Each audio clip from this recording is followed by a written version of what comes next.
कांग्रेस सांसद धीरज साहू के पास से आईटी छापेमारी में 20 करोड़ और रुपए मिले हैं। अब तक 220 करोड़ और करिएगा रकम पर, अब तक 220 करोड़, 20 करोड़ नहीं 220 करोड़ मिल चुके हैं। ओडिशा की बोलंगीर में आयकर विभाग ने बंटी साहू के घर से 19 बैग लिया है और वो निकले हैं। तो ये जानकारी मिल रही है।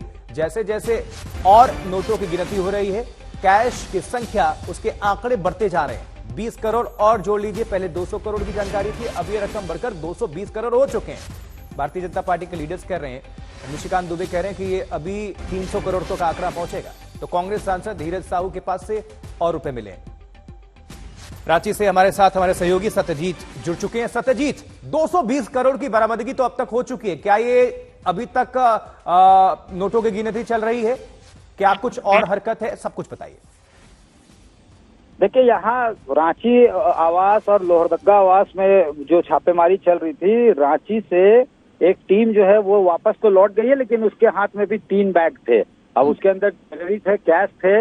ये खुलासा आईटी ने नहीं किया है, लेकिन ये जो स्टैगरिंग फिगर्स आ रहे हैं, 50 करोड़ से शुरू हुआ, फिर 100 करोड़, 200 करोड़, पीएम का ट्वीट आता है, ये कहाँ तक जाकर रुकेगा। कुछ लोगों ने ये भी बताया कि ये अमाउंट 300 करोड़ हो सकता है, और कई जगह रिपोर्ट्स में इस तरह के आ भी रहे हैं, और तमाम जो है अटकलें लगाई जा रही है कि ये अमाउंट कहां पर जाकर रुकेगा। लेकिन नोटों की गिनती जारी है। संभवतः ये पहली बार हुआ है कि इतना बड़ा कैश सीजर किसी एक इंडिविजुअल के यहाँ से हुआ हो और मशीन थक गया हो। ऐसे भी रिपोर्ट्स आ रहे हैं कि मशीन जो है वो बीच में खराब हो जाती है, नोट गिनते गिनते, फिर उसको भर के बैग्स में भरकर बैंक ले जाया जाता है। हालांकि ये ज्यादा जो सेंसेशनल सीजर हुआ है ये उड़ीसा से हुआ है। हालांकि ये सांसद जो हैं, राज्यसभा सांसद झारखंड से हैं और पैतृक आवास इनका लोहरदगा में है। बावजूद इसके इनका जो लिक्वर का ट्रेड है वो ज्यादातर उड़ीसा और छत्तीसगढ़ में चलता है। अब इस पर राजनीति भी गर्मा गई है। प्रधानमंत्री के ट्वीट के बाद जैसे बीजेपी को पंख लग गया है, प्रदेश बीजेपी को, सारे लोग रीट्वीट कर रहे हैं। अब लोगों ने गिरफ्तारी की मांग कर दी है, मनी लॉन्ड्रिंग का एंगल वो देख रहे हैं। उनका साफ तौर से कहना है कि ईडी को मामला जो है सुपुर्द करना चाहिए, क्योंकि इनका जो हलफनामा है, जब ये राज्यसभा चुनाव इन्होंने लड़ा था, वो उस वक्त जब इन्होंने रिटर्न दिया था, उस वक्त एफिडेविट जो किया था, उसमें इन्होंने अपने पास से कैश सिर्फ 28 से 30 लाख ही दिखाए थे। तो ये 300 करोड़ कहाँ से आ रहे हैं? बेशक ये भी है, दलीलें दी जा रही हैं उनके जो करीबी हैं उनके तरफ से, कि ये बौद्ध डिस्टिलरीज जो है उसमें सिर्फ धीरज साहू का अकेले का वो बिजनेस नहीं है, इसमें उनका पूरा परिवार जुड़ा हुआ है और दशकों से जुड़ा हुआ है।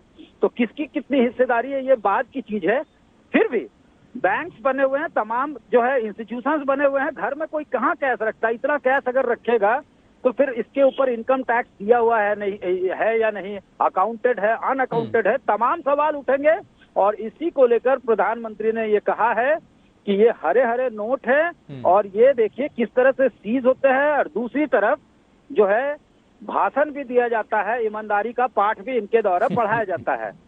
तो ये तमाम चीजें अब जो है सामने हैं। और उसके बाद जो है अब जब मशीन्स खराब हो जा रही हैं, समझा जा सकता है सत्यजीत, मशीनों को भी आदत नहीं होगी इतने बंडल, इतने रकम को गिनने की, लाखों में करोड़ों में गिनते होंगे, 220 करोड़ थोड़ी ना। दूसरी बात कि इसलिए लोग सवाल उठाते हैं, इसलिए लोग पूछते हैं कि नेता इसलिए बना जाता है क्या ये 220 करोड़ रुपए? दूसरी बात, क्या अभी कोई जानकारी और आई है, कोई स्टेटमेंट सामने आया है, क्या कबूल किया है उन्होंने कि कहां से आया, कोई जानकारी साझा की है? इनके तमाम मोबाइल नंबर स्विच ऑफ आ रहे हैं और कांग्रेस के नेताओं ने भी चुप्पी साध ली है। ना तो सीएलपी यानी कांग्रेस लेजिस्लेचर पार्टी के लीडर और ग्रामीण विकास मंत्री आलमगीर आलम ने मुंह खोला है, और ना ही प्रदेश कांग्रेस अध्यक्ष राजेश ठाकुर ने कुछ कहा है।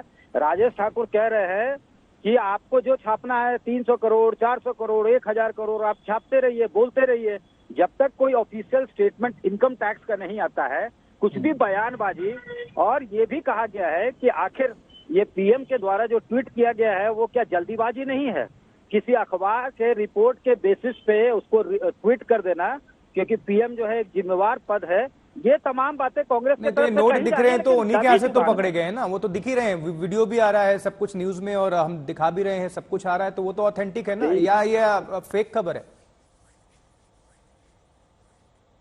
सब कुछ साफ है, दर्शक भी देख रहे हैं, जनता भी देख रही है।